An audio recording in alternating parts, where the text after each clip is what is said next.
Hey everybody, welcome back to the show. This week we're going to discuss the fear of failure and what it has to do with the coronavirus.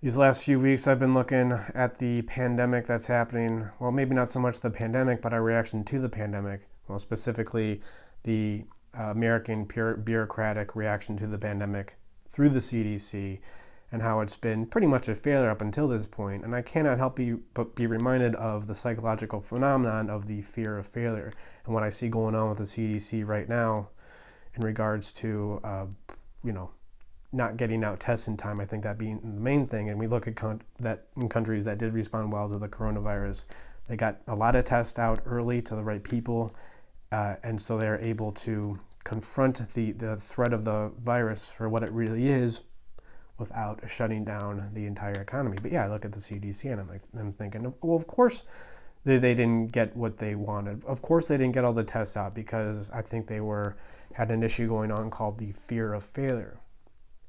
Now often, so the fear of the failure, is it really about the fear of failure though, or is there something deeper going on? I think the actions of the CDC recently can give us indication into the true cause of the fear of failure. I mean, one of these reactions is making people use their own kits, their own CDC proprietary kits, which they didn't make enough, and the ones that they did make, they ended up not working. I don't know exactly how it works, but when testing for the coronavirus, there's a chemical in the test that bonds with the RNA in the virus to reveal whether it really is the coronavirus.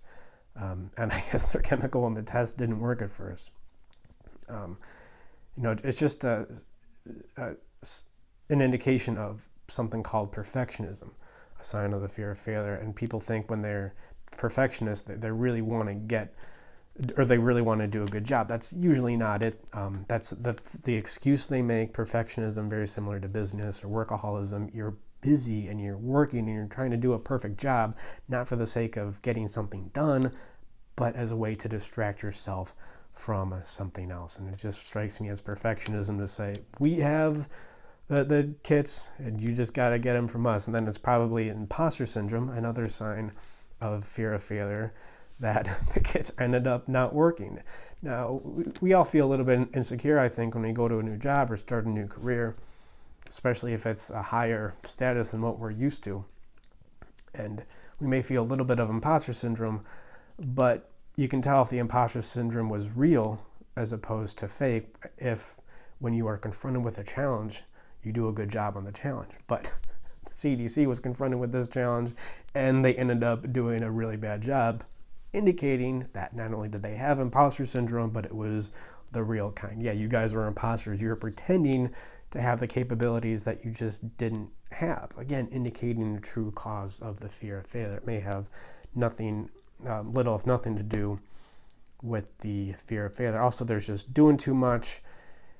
Yeah, so these tests weren't working, and then they waited, I think, until the first week of March to allow private labs to start doing the tests, but by then it was too late, and we're already shutting the economy down because we're in freak-out panic mode.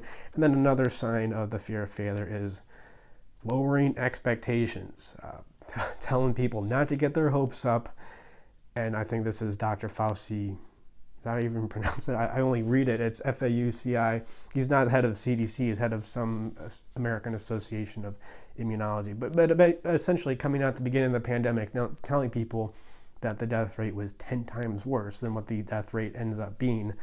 And then you're thinking, yeah, how would he know the death rate? We didn't even have proper testing. So how is he supposed to know that? But again, another indication of the fear of failure is lowering expectations. And so what's the root cause here? Well, it's very, very similar to the fear of success.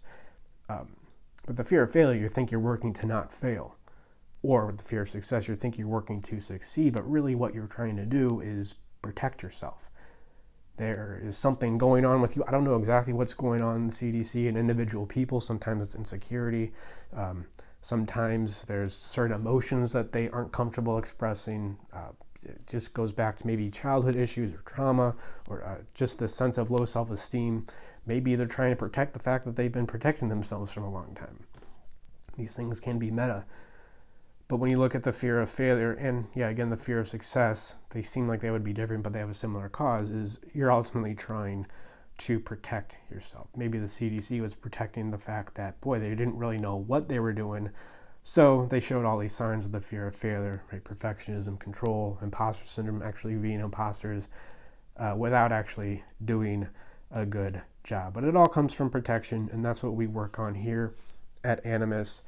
We figure out exactly what you could be protecting and exactly how to talk about it, well, specifically your emotions, how they work. If your emotions have been working in a maladaptive way, we develop shame around that. And it's amazing. I don't care how smart you are or how hard you work. If you are working to protect this part of yourself that you think is defective, maybe for no other reason than you've been trying to protect it for such a long period of time, then you'll find yourself, man, working hard, busyness, workaholism, but you won't get the result that you want. And then you'll think there's something wrong with you, and you'll just keep beating your head against the wall. But that's why we developed this way of talking about our emotions, or first our way of looking at our emotions, and then a way of talking about emotions. Here at Animus, we do free consultations if you're not sure what to do.